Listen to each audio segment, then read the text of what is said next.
We are in the Real Ag Lounge here at FarmTech 2017 and joined by Pamela Ronald of UC Davis. And Pamela talking today about the future of food, and part of that is, of course, involves genetic engineering, which is something that you are very familiar with and have experience with, working with rice mainly down at UC Davis. Can you tell us about your work?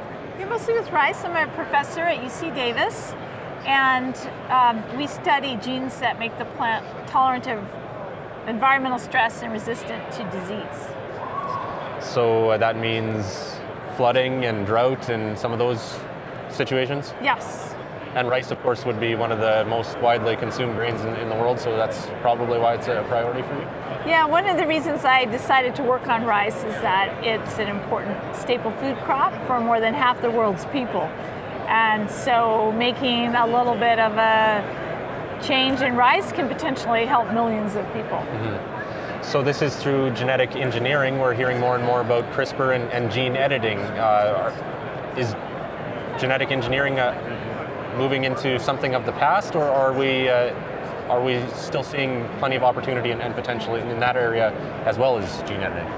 Well, I think there's been many approaches to developing new crop varieties, and they all involve some kind of genetic alteration. So many years ago, we started with primitive domestication, and then of course with Mendel establishing the laws of inheritance, there's been a lot more focus on genetics and hybridization. There's been random mutagenesis strategies, and then genetic engineering is about 40 years old.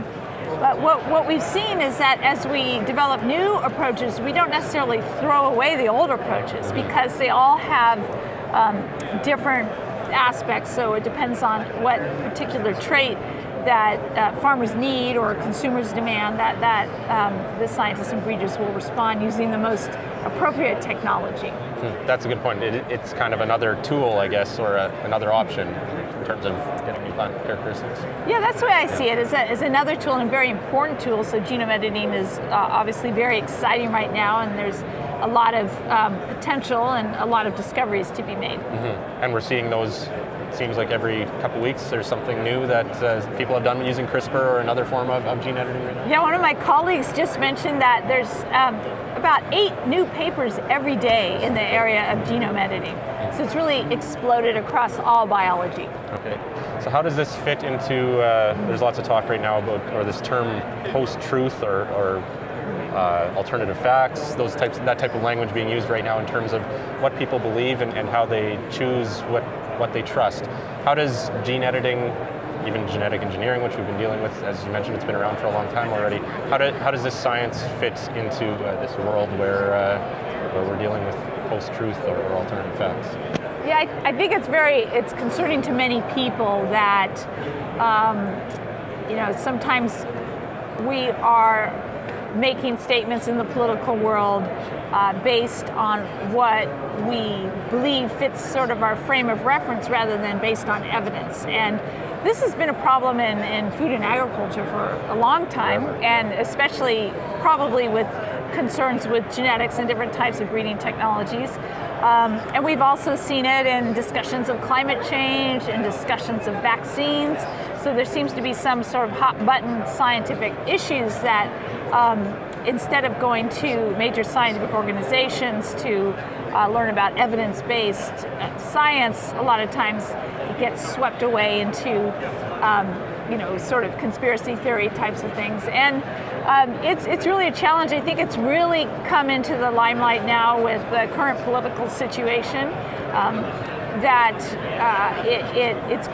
we have to continue to try to deliver real information. Okay, yeah. So it's just a matter of continuing to make sure those sources are out there, that there are experts people can go to, or how do we get that trust? I guess this is this is the big question that everybody's trying to find. Well, I think when it comes to scientific topic, it's really important to get in major scientific organizations, the nonprofit organizations.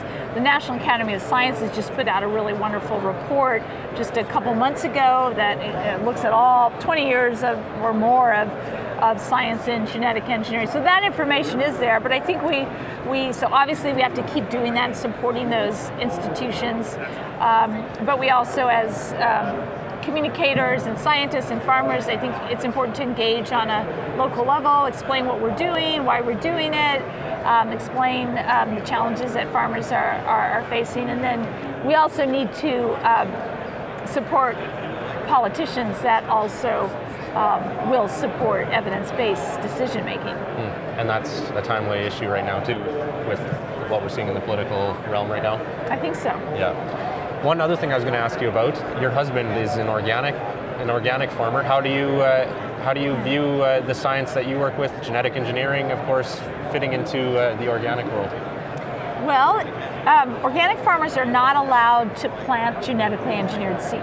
So that's one of the regulations of the National Organic Program Standards. So even if he wants to plant a particular seed, he's not allowed to, or he'd have to give up his organic certification. Yeah.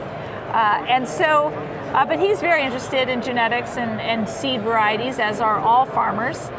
So we talk a lot about it, and I think what we try to do, so we wrote a book together about organic farming, genetics, and the future of food, and what we try to communicate in the book is to really think about the criteria of sustainable agriculture and try to move agriculture towards a more sustainable system.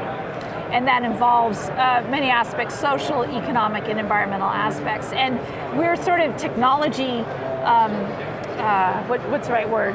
Well, maybe you have to scrap that out of the interview, but we're technology agnostic. So if the technology is safe and effective and achieves a goal of sustainable agriculture, then we generally feel there's a good reason to use it. Okay, so do we have CRISPR designed crops grown organically down the road?